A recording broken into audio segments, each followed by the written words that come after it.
नमस्कार। आज हम एक ऐसी लड़ाई की कहानी जानेंगे जिसने 19वीं सदी के भारत की कह सकते हैं कि आत्मा को झकझोर के रख दिया था। ये सिर्फ इतिहास के कुछ पन्ने नहीं हैं, बल्कि उन विचारों और उन लोगों की कहानी है जिन्होंने हमारे समाज की नींव को हमेशा हमेशा के लिए बदल दिया। तो चलिए इस सफर की शुरुआत करते हैं। ये सुनने में शायद किसी काल्पनिक कहानी जैसा लगे, पर ये हकीकत थी। 19वीं सदी के भारत की एक बहुत ही कड़वी सच्चाई। सती प्रथा जैसी कुरीतियां समाज में अपनी जड़ें बहुत गहरी जमा चुकी थीं। तो ये जो सवाल है, ये सिर्फ एक सवाल नहीं है। ये समझिए कि उस दौर की एक चीख है जो बदलाव की मांग कर रही थी। तो आखिर हालात इतने खराब थे क्यों? आइए सबसे पहले उस दौर के समाज को समझने की कोशिश करते हैं, जो कई हानिकारक प्रथाओं और अंधविश्वासों में बुरी तरह जकड़ा हुआ था। देखिए, समाज कई अंधेरी प्रथाओं में जकड़ा हुआ था। सती प्रथा में जिंदगियां जल रही थी, बाल विवाह बचपन छीन रहा था और कन्या शिशु हत्या तो इंसानियत पर एक बहुत बड़ा दाग थी। महिलाओं का जीवन अपमान और पीड़ा से भरा हुआ था। और वहीं दूसरी तरफ जाति व्यवस्था की दीवारों और छुआछूत की जंजीरों ने समाज को टुकड़ों टुकड़ों में बांट रखा था। लेकिन कहते हैं ना कि हर अंधेरी रात के बाद सुबह होती है। तो अब हम बात करेंगे उन वजहों की, उन कारणों की, जिन्होंने बदलाव की इस चिंगारी को हवा दी और सुधार की एक नई लहर पैदा कर दी। यहाँ पर ना दो दुनियाओं का टकराव साफ साफ दिखता है। एक तरफ था अंधविश्वास और कर्मकांड पर टिका हुआ एक कठोर रूढ़िवादी नजरिया, और दूसरी तरफ उभर रही थी एक बिल्कुल नई सोच जो तर्क, मानवीय गरिमा और वैज्ञानिक दृष्टिकोण से प्रेरित थी। और यही वैचारिक टकराव सुधार की नींव बना।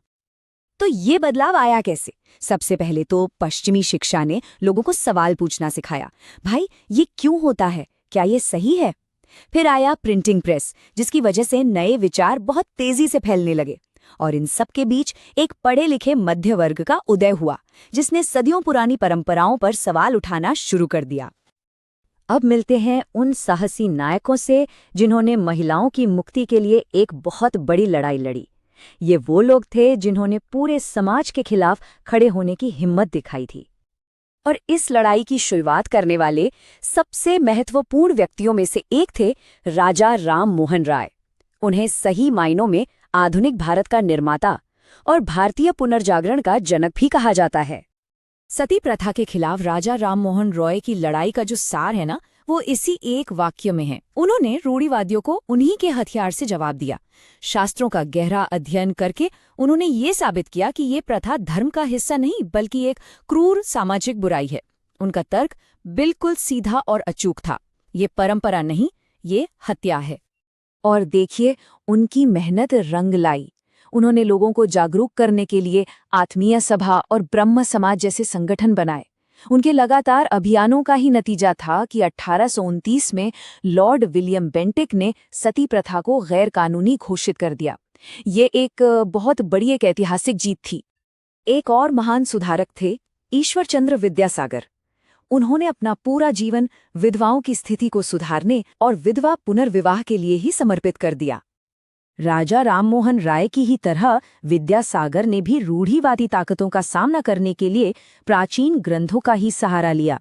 उन्होंने ये साबित करके दिखाया कि हिंदू धर्म ग्रंथ विधवा विवाह की अनुमति देते हैं और ये सिर्फ सामाजिक दबाव है जो इसे रोकता है। जरा सोचिए, उनका रास्ता कितना मुश्किल रहा होगा। विधवा पुनर्विवाह के खिलाफ जो याचिका दायर हुई थी ना, उस पर समर्थकों से लगभग 4 गुना, जी हाँ 4 गुना ज्यादा हस्ताक्षर थे। मतलब समाज का एक बहुत बड़ा हिस्सा उनके खिलाफ था। फिर भी विद्यासागर ने हार नहीं मानी और उन्हीं के अथक प्रयासों से 1856 में हिंदू विधवा पुनर्विवाह अधिनियम पारित हुआ।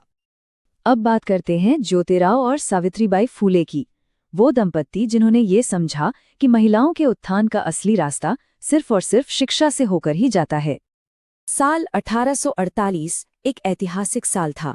इसी साल फूले दंपति ने पुणे में भारत का पहला लड़कियों का स्कूल खोला और सावित्रीबाई फूले देश की पहली महिला शिक्षिका बनी।